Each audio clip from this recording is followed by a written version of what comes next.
Los samuráis. Los famosos guerreros de Japón. Contrariamente a lo que se piensa, la cultura del guerrero samurái en absoluto era un asunto exclusivamente masculino. La historia de las mujeres samuráis es uno de los grandes secretos de la historia de Japón. Las mujeres samuráis podían ser tan valerosas y capaces en las batallas como los hombres. Eran leales y honorables y luchaban hasta la muerte por su clan. Investigaciones recientes han demostrado que las mujeres desempeñaron un papel crucial en los campos de batalla. Esta es la verdadera historia de Takeko Nakano, una mujer samurái que en 1868 se enfrentó a un ejército mucho más numeroso en la batalla que supuso el fin de la era samurái.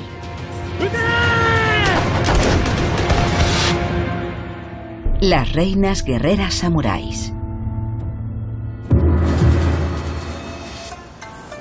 Bonitas, sexys y obedientes. A menudo, en el Japón del siglo XXI, las mujeres son infantilizadas por el manga y la cultura popular. Pero en el país de las escuelas de artes marciales, la milenaria tradición japonesa de las mujeres guerreras sigue floreciendo. Y su principal modelo es Takeko Nakano, una auténtica y legendaria guerrera.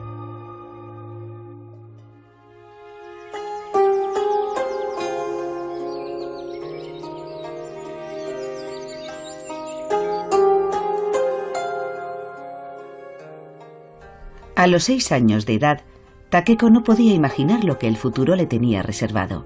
Entonces vivía en Edo, con su rica y aristocrática familia, perteneciente a una de las estirpes guerreras más duras del mundo, la samurái.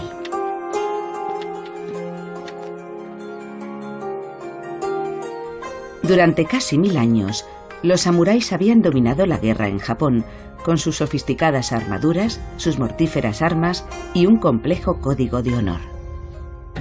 El clan Aizu, al que pertenecía Takeko, se encontraba en la cúspide de la sociedad samurái y estaba directamente emparentado con el líder máximo del país, el shogun.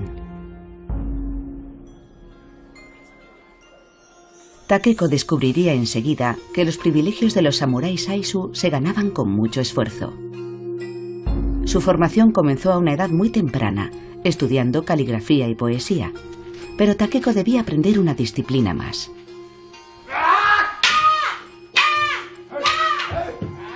Takeko aprendería a pelear.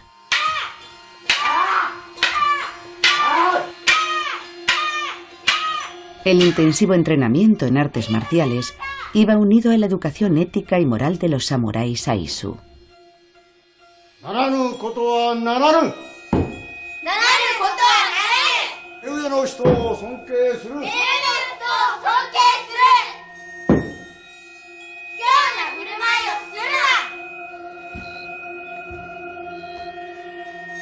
Takeko sabe que, bajo el estricto régimen de la escuela del maestro samurái Daisuke, sus días de infancia han quedado atrás. La armadura que hay detrás de mí se hizo para un niño. Es el tipo de armadura que el hijo de una familia samurái rica recibía entre los 7 y los 12 años. Aunque le separaran de su familia, seguía perteneciendo al clan durante toda su formación.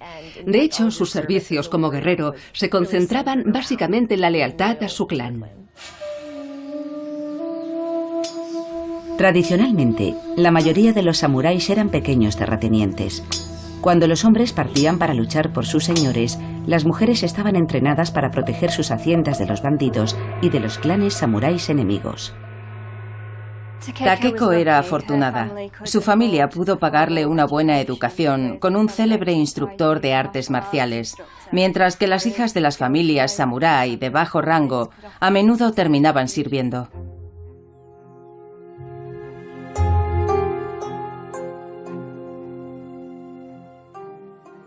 Bajo el gobierno de hierro del shogun, el periodo Edo es una época relativamente pacífica. Pero el samurái Aizu, siempre alerta, sigue entrenando a sus mujeres. Y en el aula del maestro Daisuke, Takeko comienza a demostrar su talento natural.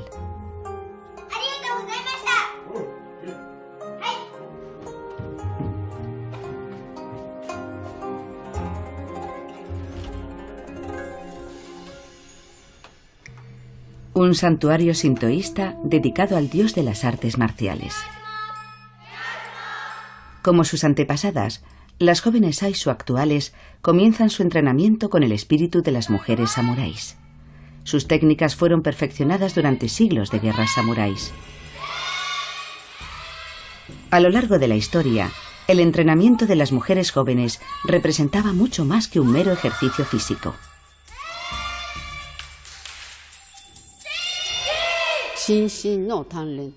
Entrenas tu cuerpo y tu espíritu. Aprendes respeto, consideración y modales.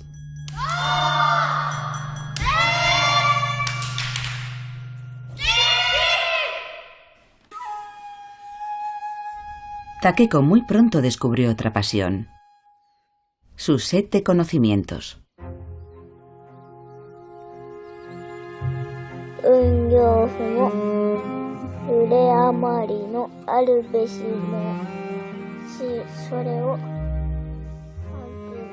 Takeko devoraba las numerosas historias sobre las mujeres guerreras japonesas y sobre las emperatrices.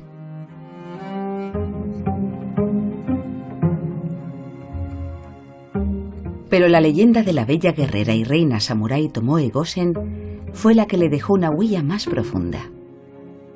600 años antes de que naciera Takeko, la consumada amazona y guerrera samurái realizó el sacrificio supremo por su amante a principios del siglo XIII. Tomoe Gosen es famosa por su lealtad y bravura al enfrentarse a una situación imposible. Ella y su comandante se enfrentaron a un ejército rival enorme. Su comandante le ordenó que huyera, pero ella se negó. Y en vez de eso, atacó al comandante enemigo y lo decapitó. Así consiguió unos valiosos minutos para que su comandante se preparara para una muerte honorable, ante lo que era una derrota inevitable. El régimen de entrenamiento de Takeko era feroz. Como alumna de élite, tenía que asestar 1000 golpes de espada cada día. Pero el mundo que ella conocía estaba cambiando.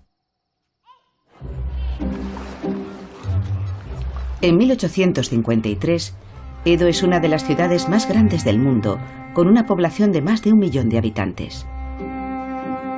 Sus calles están llenas de mercaderes vendiendo las últimas novedades.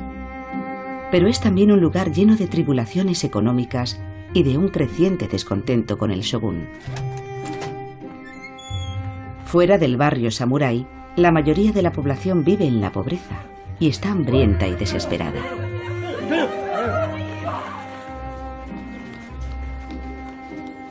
Incluso algunos samuráis de bajo rango viven en la pobreza.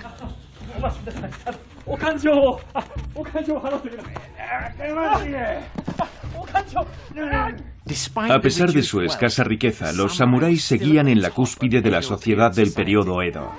Incluso los mercaderes ricos se inclinaban ante el estatus del samurái. Entre los samuráis existía una jerarquía muy estricta. Cualquier ofensa a la madre de Takeko podía suponer la muerte inmediata.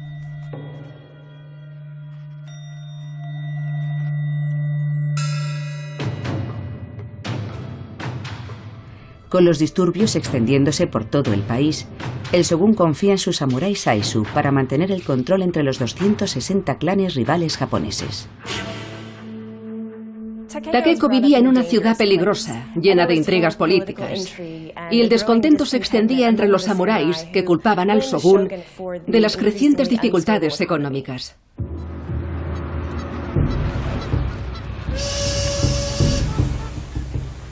Justo en el momento álgido de las tensiones internas, de repente, una escuadra de barcos de guerra estadounidenses, dirigida por el comodoro Matthew Perry, apareció frente a la costa de Edo.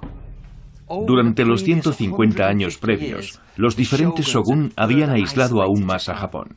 Los mercaderes estaban prohibidos e incluso se les ejecutaba cuando llegaban. Perry estaba decidido a no marcharse sin un tratado comercial, pero el shogun posponía una y otra vez las negociaciones con la esperanza de que los americanos se rindieran o simplemente abandonaran Japón.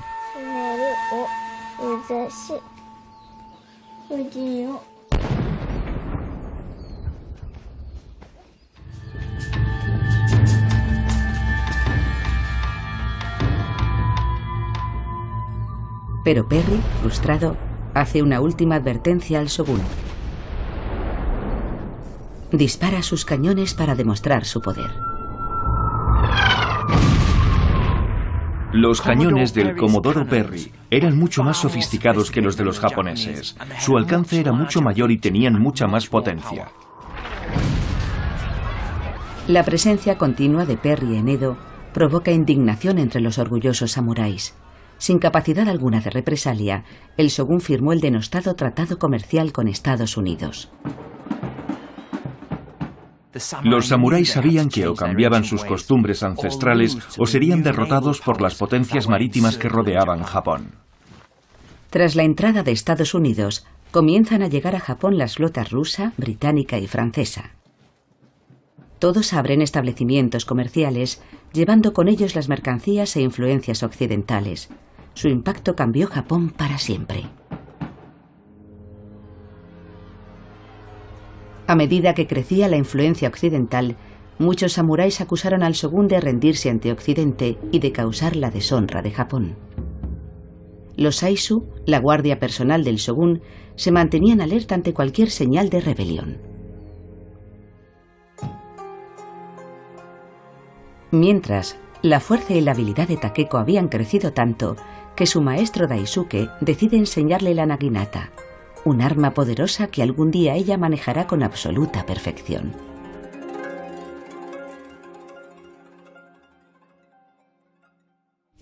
El arma que tradicionalmente se asociaba con las mujeres samuráis en Japón es la naginata.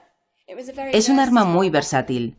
Su asta es muy larga y está rematada con una gran hoja curva. Se usaba con movimientos muy amplios para cortar al adversario. En el corazón de la moderna Osaka, aún se enseña la técnica ancestral de la naginata.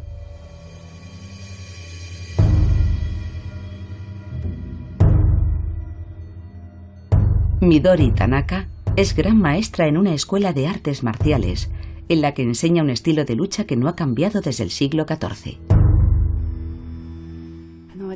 Mi padre comenzó a entrenarme a los 9 años. Me he preparado para ser la nueva directora de la escuela. Siento mucha presión y responsabilidad todos los días.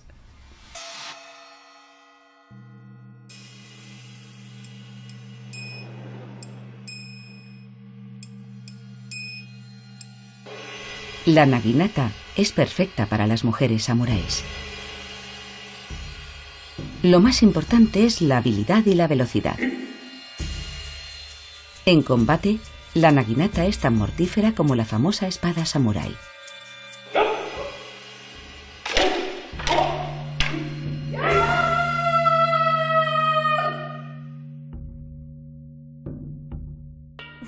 Las técnicas usadas para la fabricación de las hojas de la naginata eran similares a las que se usaban para fabricar las mucho más famosas hojas de las espadas japonesas. El filo de acero templado y una hoja más ligera y flexible la convertían en un arma muy eficaz y mortífera.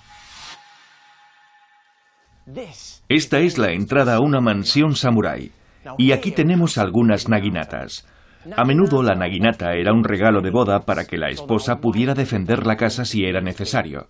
Están en la pared, cerca de la entrada en caso de emergencias. La lucha con naginata se sigue practicando como deporte en Japón. Sin embargo, en la escuela de la gran maestra Midori se enseña la manera tradicional, como una técnica para matar al enemigo. Si una mujer tenía que defenderse, la naginata era un arma muy buena porque la longitud de su asta le permitía mantener a raya a su rival e impedir que se aprovechase de su superioridad tanto en fuerza como en peso. Os enseñaré cómo cortarle la pierna. Aunque escape al primer golpe, aún puedo cortarle, porque puedo girar el filo a la otra pierna.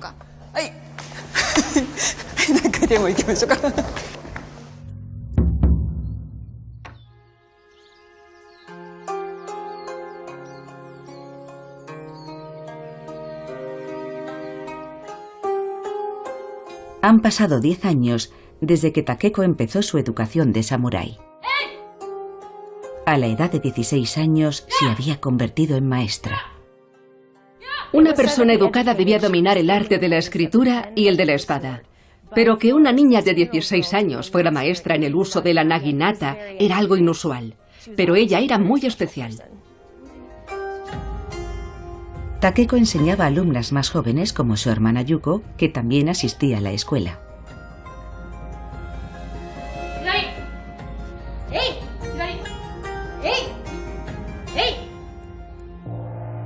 Pero hay otra arma que una joven samurái debe dominar como último recurso.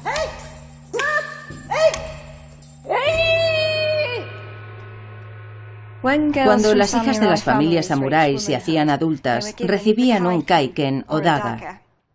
Una mujer samurái la llevaba siempre con ella todo el tiempo, oculta en una manga, enfundada delante del kimono o escondida en su obi o faja. La daga se usa para bloquear el ataque. Se usa la parte de atrás de la hoja y no el filo.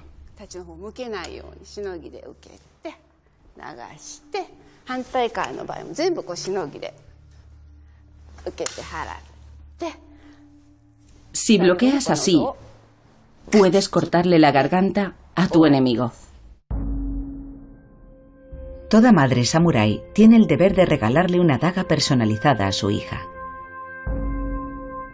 Su finalidad última es defender el honor de la familia.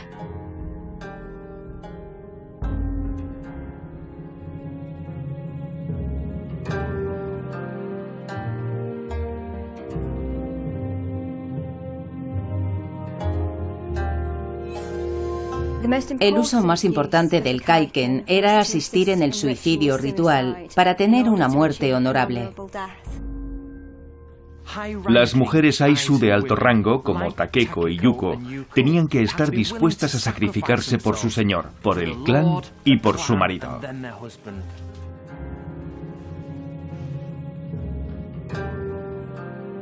El suicidio de una mujer samurái exigía una preparación especial. Se le ataban las piernas con el cinturón del kimono para asegurarse de que su aspecto sería digno, incluso después de una muerte tan atroz.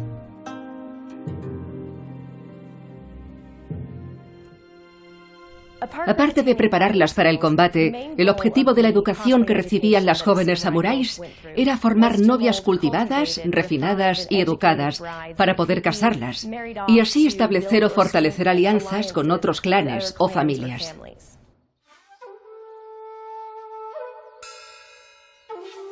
Antes de que dejara la escuela, el maestro Daisuke presentó a su sobrino a la familia de Takeko.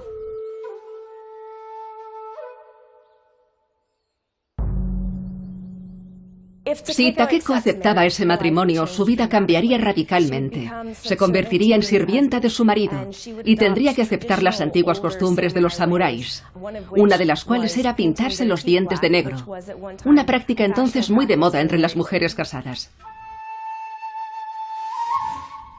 Para la joven mujer Aisu, aquel no era el mejor momento para formar una familia. Los disturbios se extendían por todo el país. Si a Takeko no le hubiera interesado la política, habría sido la perfecta esposa objeto. Era guapa, culta y pertenecía a una poderosa familia samurái.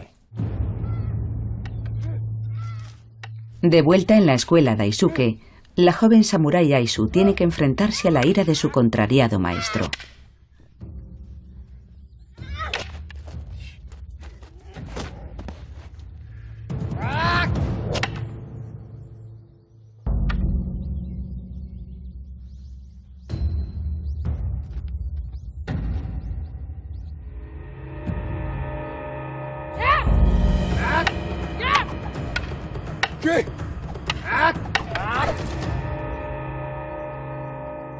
Si aquel hubiera sido un combate verdadero, el maestro Daisuke habría muerto. La alumna se había convertido en la maestra.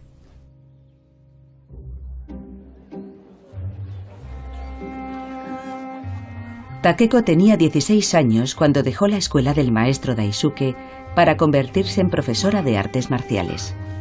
Fuera de la escuela, cuando paseaba por el mercado, Takeko observaba las caricaturas políticas de los forasteros de aspecto extraño. Entre los recién llegados a Edo se encontraba Henry Snell, un antiguo oficial del ejército prusiano de origen alemán, contratado como traductor por la Embajada de Prusia. Por un lado, Henry era uno de los aventureros que habían llegado al nuevo país en busca de fortuna, pero también tenía un lado romántico. Enseguida se enamoró de Japón, se casó con una mujer japonesa y con el tiempo adoptó un nombre japonés. Al principio, a los habitantes de Edo les divertían los mercaderes y diplomáticos occidentales y su total ignorancia de las leyes y costumbres locales. Pero a muchos samuráis les molestaban los extranjeros porque desafiaban a la milenaria autoridad local y humillaban al país con acuerdos comerciales impuestos. En particular, a los samuráis anti-shogun, que consideraban al emperador japonés una marioneta de los diablos extranjeros.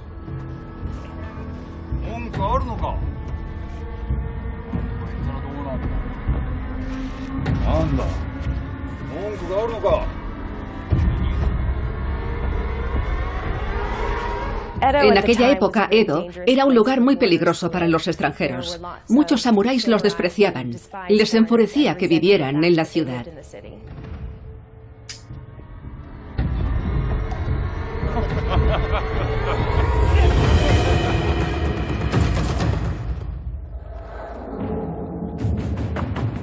Los ataques contra los extranjeros y los funcionarios del gobierno se hicieron cada vez más frecuentes, y los samuráis rebeldes comenzaron a desafiar la autoridad del shogun. Se manifestaron portando la bandera del emperador, que era un cargo hereditario y sin poder real, que tenía su sede en Kioto. Era un enfrentamiento entre dos fuerzas, los clanes del emperador contra los hombres del shogun. Los samuráis Saizu de Takeko permanecieron leales al shogun y se prepararon para la guerra. Los samuráis Saizu se tomaban muy en serio la educación militar. Ellos construyeron esta enorme academia, una de las más grandes del periodo Edo. Aquí vivían más de 1000 estudiantes y sus 200 profesores. Los orgullosos miembros del clan Aizu se consideraban a sí mismos una élite guerrera y cultivada, casi al mismo nivel que la familia del shogun. Imaginemos este lugar bullendo de actividad. Los samuráis se entrenan con la espada, el arco, montan a caballo y disparan sus armas. Fue aquí donde se forjó su reputación como una de las fuerzas mejor entrenadas de Japón. Los samuráis Saizu construyeron una piscina de 150 metros. Lo hicieron para entrenarse para la guerra en el agua y para aprender a nadar con su armadura de samurái. Uno de los ejercicios que realizaban era llevar una bandeja con sopa, manteniéndola fuera del agua mientras avanzaban. La razón por la que lo hacían no era solo aprender a mantener el mosquete seco, sino también aprender a apuntar y disparar con pulso firme.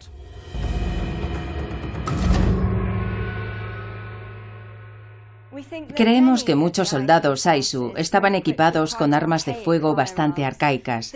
Este es el tradicional arcabuz de llave de mecha, capaz de disparar 2 veces por minuto. Y era un arma de avancarga. Funcionaba con una llave de mecha que encendía la pólvora de esta cazoleta. Prácticamente no había cambiado nada desde el siglo XVI.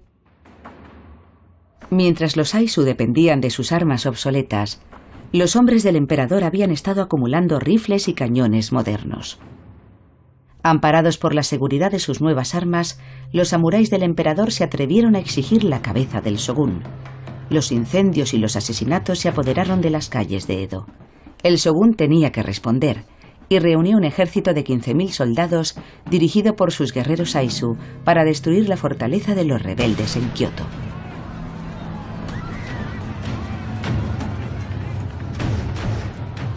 Los hombres del emperador estaban en inferioridad numérica, pero haciendo uso de sus nuevas armas vencieron a los samuráis del shogun.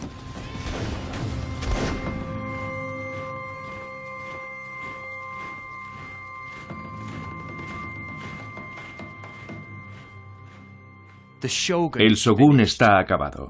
Uno tras otro le abandonan todos sus antiguos aliados. Son los Aizu quienes crean una alianza con los clanes del norte para enfrentarse al emperador. Tras la derrota, el Shogun, presa del pánico, huye a Edo en barco. El victorioso ejército del emperador marcha sobre la capital y Edo se rinde rápidamente. Todos los samuráis Aizu que habían sobrevivido se reagruparon en el norte para preparar la batalla final contra el cada vez más poderoso ejército del emperador. Pero aún quedaba una esperanza. Henry Snell, que había dejado su puesto de traductor en la embajada de Prusia, acudió al rescate de los desesperados Aizu para ofrecerle sus servicios.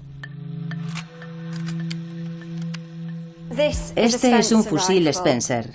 Algunas fuentes sugieren que el ejército imperial poseía muchos.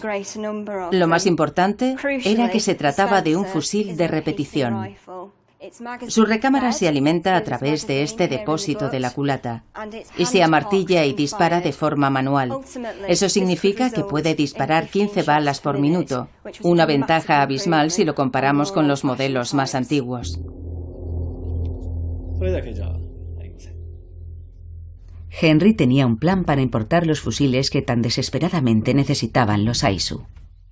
El bando del emperador había sido mucho más rápido a la hora de adquirir armas occidentales. Sin embargo, los Aizu intentaron ponerse a su nivel con la ayuda de Henry a través del cercano puerto de Niigata.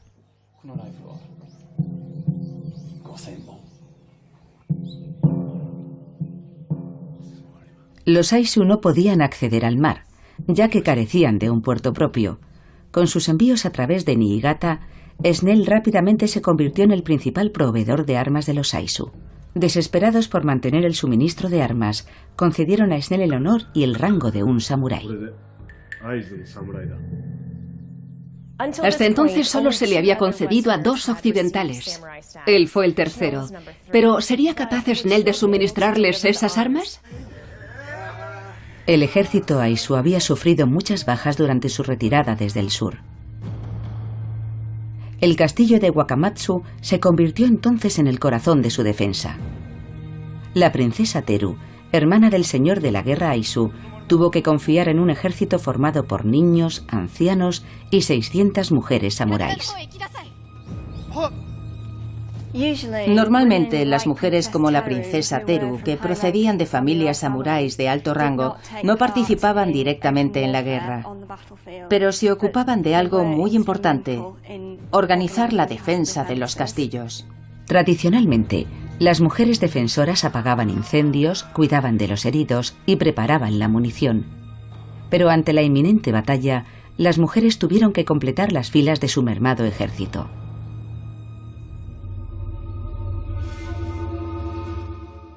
Pero, ¿desempeñaron realmente las mujeres un papel crucial en las grandes batallas? Puede que la respuesta se encuentre aquí, en este humilde bosque.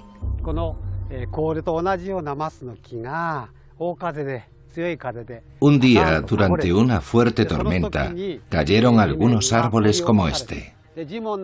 Entre la tierra removida se encontraron muchos cráneos.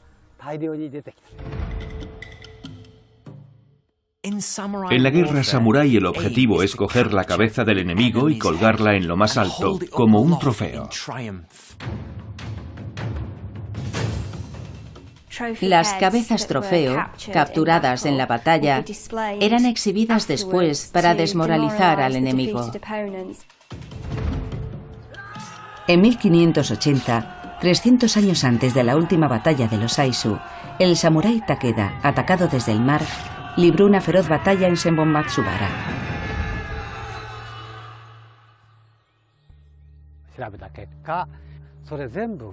Todos los huesos eran de adolescentes o de adultos. El 30% de los esqueletos eran de mujer. Un tercio del ejército estaba formado por mujeres.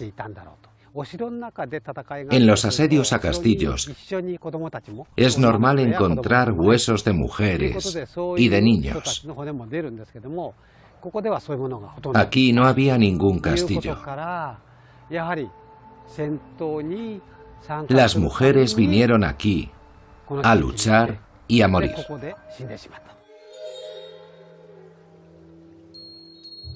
Muy cerca del antiguo campo de batalla, los vecinos enterraron los restos que habían descubierto en una tumba, que aún se considera un lugar prohibido y sagrado. Incluso hoy, los vecinos siguen temiendo al espíritu de los difuntos que perdieron sus vidas aquí hace siglos.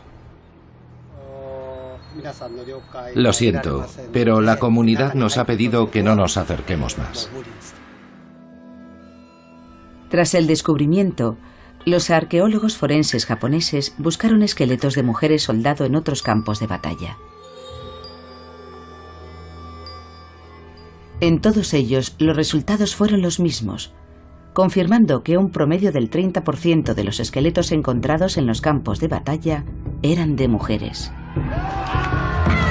¿Por qué entonces la contribución de las mujeres samuráis a la guerra ha pasado desapercibida durante tanto tiempo?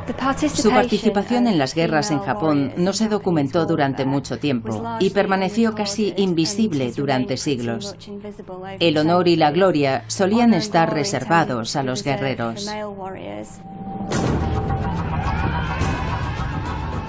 Tras la caída de Edo, los Aizu se reagruparon para asegurar sus líneas de suministro.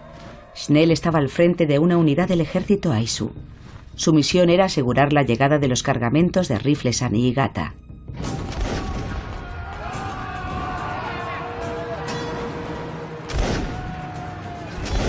Pero muy pronto los ejércitos del emperador rodean a Snell y no puede mantener Niigata. El supuesto salvador de los Aizu fracasa en su misión de asegurar las armas que tanto necesitan y logra escapar con vida a duras penas. La promesa de Snell de conseguir esos rifles era la última esperanza para los Aizu de poder ganar la guerra.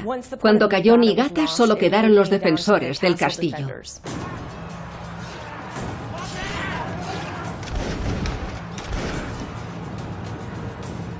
El ejército del emperador avanzó por el interior de la provincia de Aizu en dirección a la capital, Wakamatsu. Corrían rumores de que los invasores violaban a las mujeres Aizu y las vendían como esclavas a los extranjeros.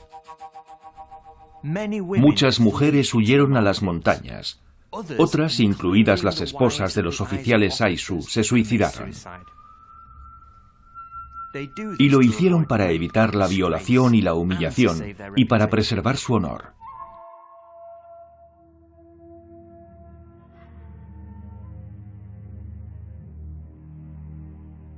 Yuko había seguido a su hermana mayor Takeko hasta Aizu. Estaba desesperada por lo que podría pasar.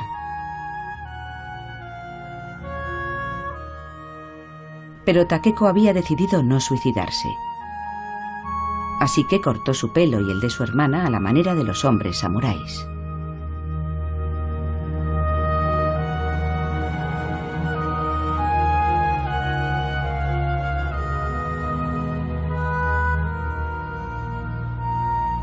Las dos hermanas lucharían por la supervivencia de su clan.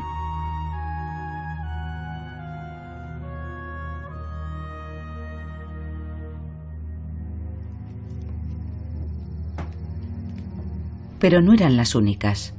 En Wakamatsu, la capital de Aizu, la pericia de Takeko con la naginata atrae a otras mujeres samuráis de la localidad, todas decididas a luchar.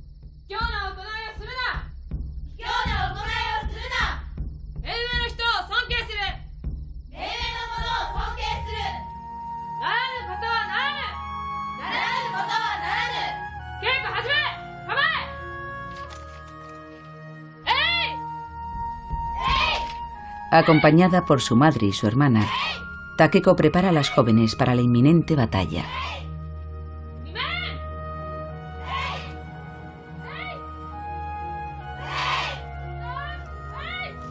La princesa Teru sabe que las mujeres samuráis de Takeko están dispuestas a sacrificar sus vidas.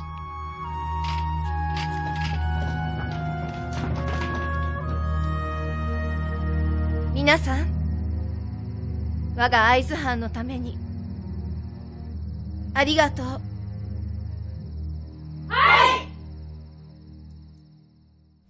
Con el enemigo acercándose, muchas mujeres y sus familias escribieron poemas mortuorios. 2 hermanas de 13 y 16 años escribieron este poema. Dice así: con las manos unidas, nos aventuramos en un viaje por la montaña de la muerte.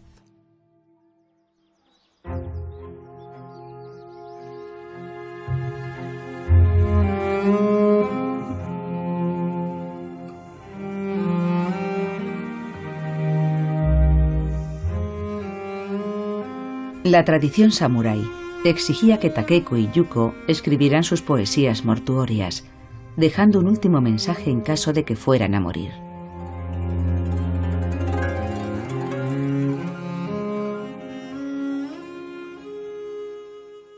La sociedad samurái era muy ceremonial. Los rituales mortuorios preparaban al samurái para lo que consideraban una muerte honorable.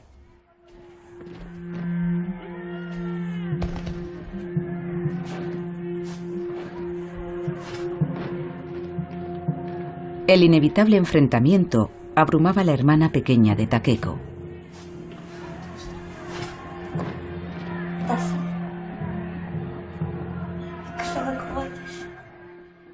Y como guerreras Aizu, hicieron un pacto: no morirían humilladas.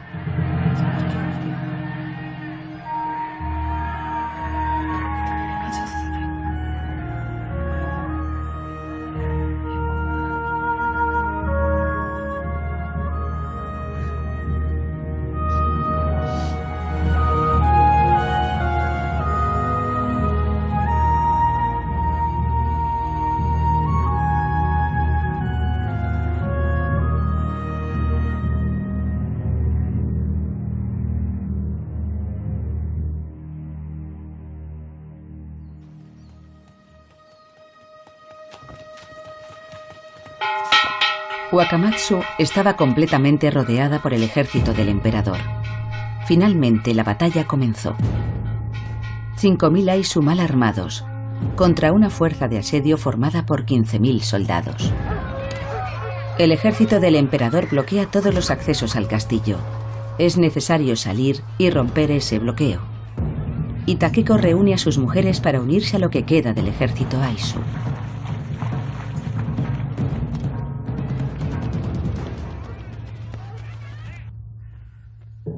En su marcha hacia el frente, otras se unen al grupo. En total, 18 mujeres. Cuando por fin llegan junto a la avanzadilla Aizu, Takeko se encuentra con una tibia acogida.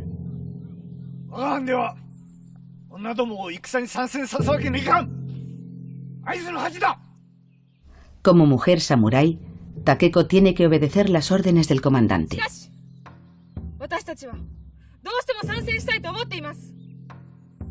El honor y la gloria estaban reservados a los guerreros, y se hubiera visto como una humillación para los hombres samuráis que la victoria en una batalla pudiera ser atribuida en alguna medida a las mujeres.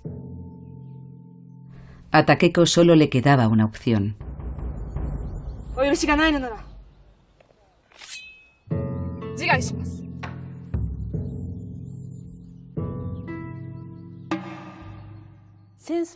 En casos extremos, a las mujeres se nos permitía luchar. Sobre todo en tiempos de guerra, cuando las mujeres corrían peligro de ser esclavizadas, asesinadas o violadas.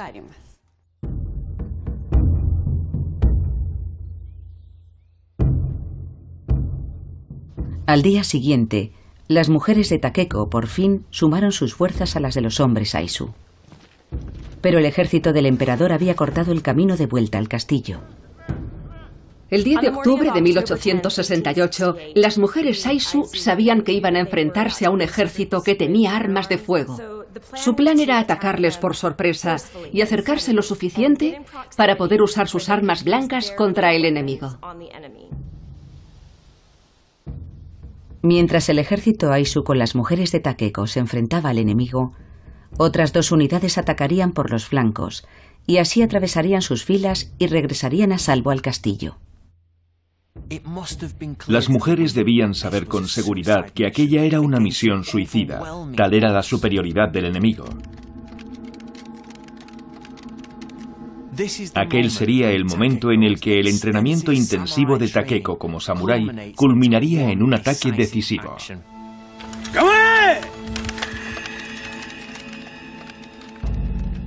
Takeko y su unidad tenían que esperar a que el enemigo disparara. Después su única oportunidad era cargar contra ellos y acuchillarlos.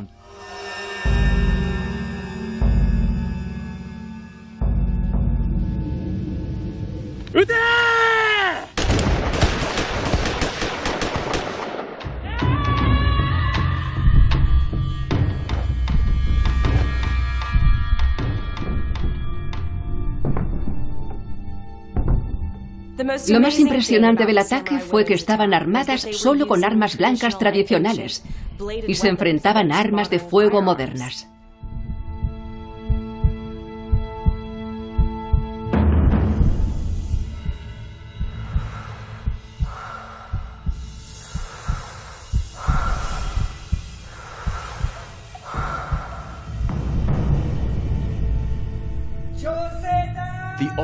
Se dio la orden de capturar a las mujeres con vida. Eso, combinado con cierta inexperiencia de los soldados, les permitió atravesar el campo de batalla y entablar un combate cuerpo a cuerpo.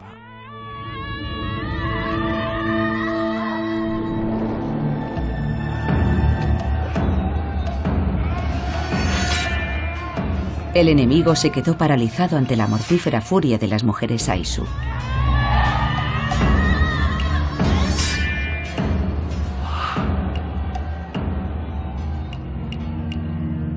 Debemos intentar comprender lo valientes que fueron.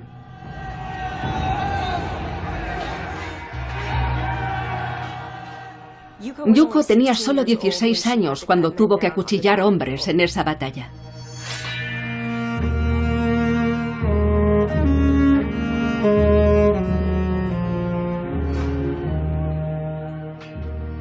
Según las crónicas Aizu, Takeko causó estragos entre las filas enemigas. Eso la convirtió en el principal objetivo.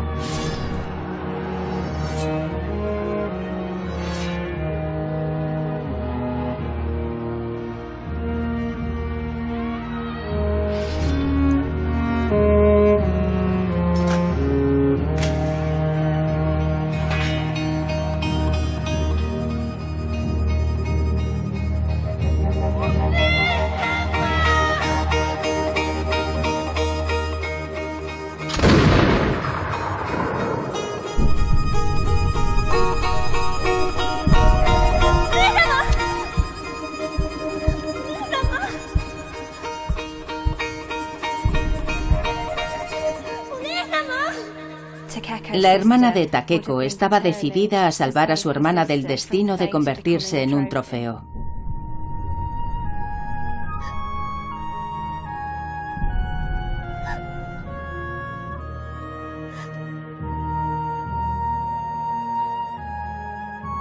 Yuko tenía que hacer algo impensable: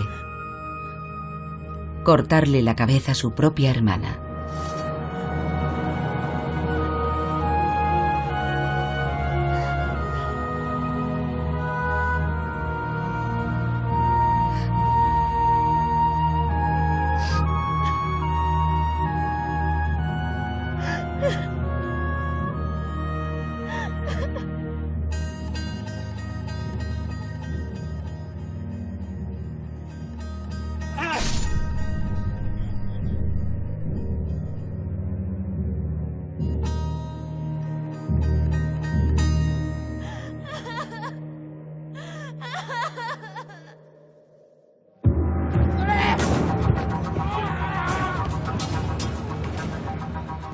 Tras la muerte de Takeko, los supervivientes Aizu consiguieron atravesar las líneas enemigas y refugiarse en la seguridad del castillo de Wakamatsu. Pero la guerra estaba perdida. Más de 50 cañones disparaban contra el castillo día y noche.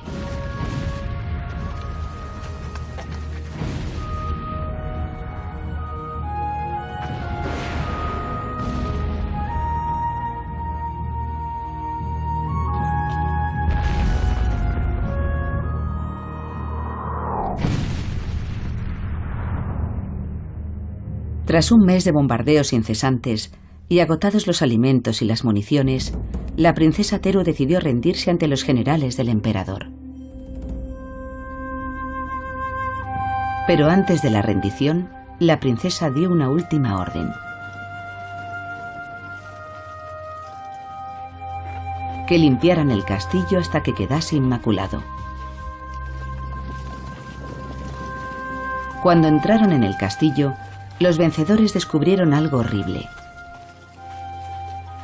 Más de 230 mujeres Aizu habían preferido suicidarse antes que caer en manos del enemigo.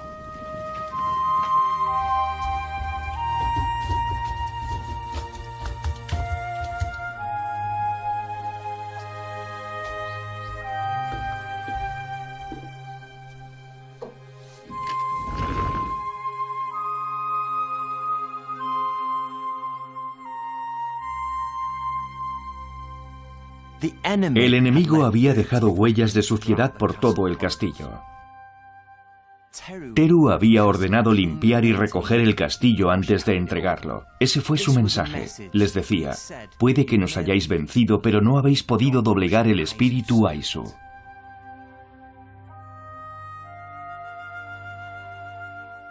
El asedio al castillo de Wakamatsu marcó el final de los 1000 años que duró la era samurái. Los nuevos gobernantes abolieron los privilegios de la élite samurái y ordenaron que entregaran sus célebres espadas. El shōgun perdió todo su poder. Y los supervivientes Aizu fueron enviados al exilio, a las tierras yermas del norte de Japón. La cultura del clan y su orgullosa historia fueron borradas por los vencedores.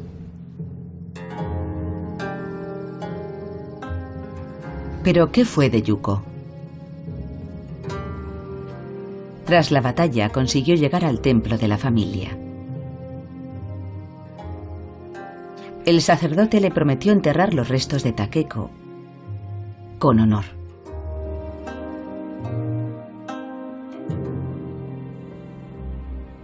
«40 años después de su muerte, Japón había dejado de ser un país aislado y atrasado y se había convertido en una sociedad moderna e industrial.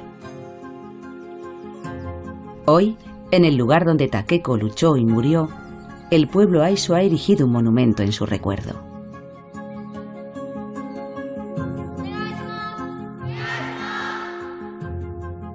Takeko Nakano es reverenciada por generaciones de mujeres jóvenes Aizu que viven sus vidas de acuerdo al espíritu de sus antepasadas.